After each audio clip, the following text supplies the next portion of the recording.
The vast majority of bodybuilders today still seem to have the idea that their purpose is to go into the gym like a macho dummy, to see how many sets they can do or how long they can endure. As I made the point, I think it was to TC on that third tape, obviously a bodybuilding workout is not an endurance contest. Remember, bodybuilding is not aerobic, it's anaerobic. When you do marathon or volume training, do you see where what you're doing is taking the second principle from aerobic training? Long duration. How do you define aerobic? Low intensity, long duration. Bodybuilding, which is anaerobic, is high intensity, short duration. You cannot succeed optimally at bodybuilding by misapplying a misunderstood principle from aerobics and applying it to anaerobics. It doesn't work.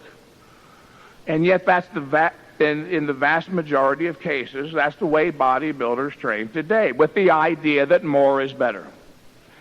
Now, many other bodybuilders, including Dorian Yates, some of the people who call me on the phone, seem to have the idea that what the purpose is to do merely less than what the knuckleheads are doing.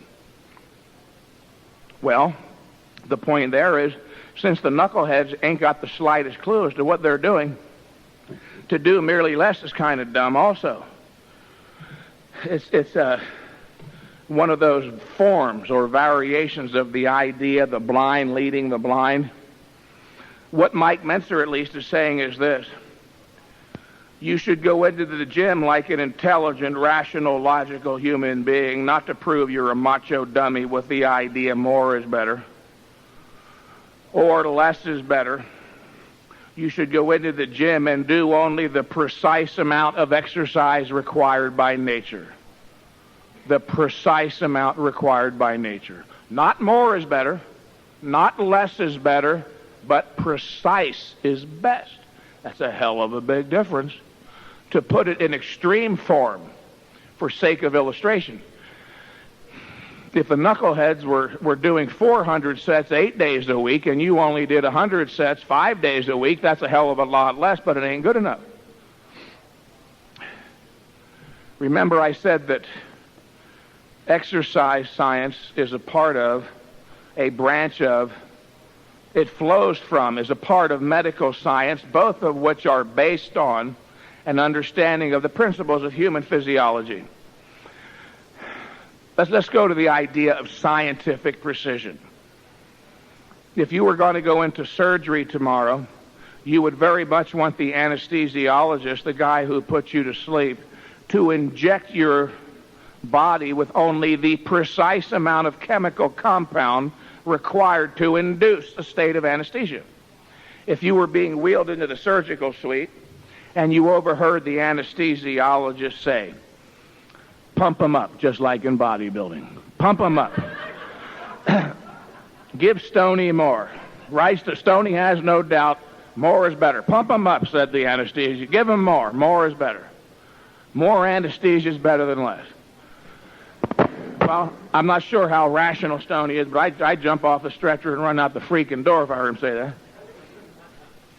Or let's say he was being wheeled into the surgical suite and he overheard the anesthesiologist say something slightly different, like, "Let's give Stoney a little bit less anesthesia than we gave that guy yesterday. We killed the poor bastard." You wouldn't feel very good either, would you, Stoney?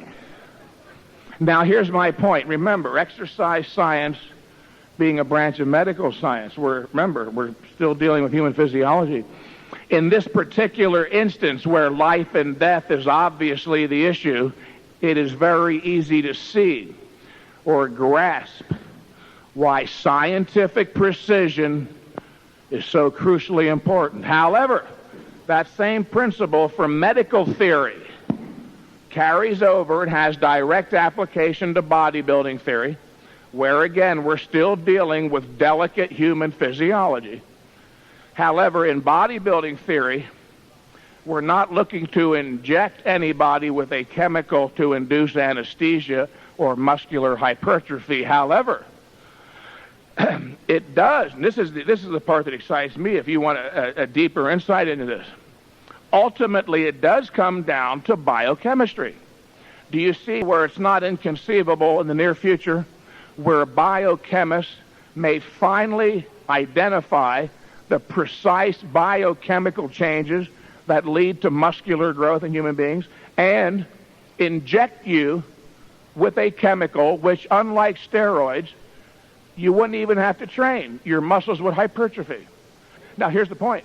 At present, we don't have that knowledge. We don't have that chemical. We have to produce the biochemical changes, not with a chemical compound, but via the imposition of a high-intensity training stress.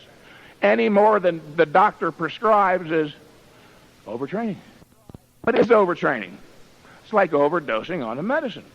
Any more than is required to produce the result is excessive and it's dangerous. Does that help you at all? Remember what the stimulus is, ma'am, that triggers on the growth machinery. The last rep of a set carried to failure.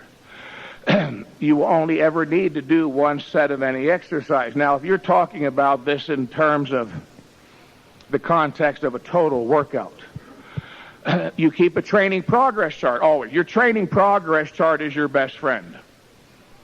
Almost every single person in here, I would bet, not everyone, but almost every single person in here makes the mistake of evaluating their workouts by the standard of feeling. I have a lot of new clients. They'll come into the gym for their first workout. It's over in 17 minutes. They say, well, Mr. Mentzer, I feel like I can do more. And I say, well, sir, what would you have me do? Train you until you can't do any more and we've got to call the ambulance? Remember, this is not an endurance contest. This is a bodybuilding workout. The goal is to go into the gym and do what nature requires in the way of imposing the training stress, stimulate the growth mechanism into motion, then go home and grow. Which leads me to another one of my more favorite recent statements. You might want to write this one down. It kind of brings a whole lot of abstract material into focused form in one statement. The big picture in bodybuilding is comprised of two elements of equal value. I'll talk slowly and I'll repeat myself.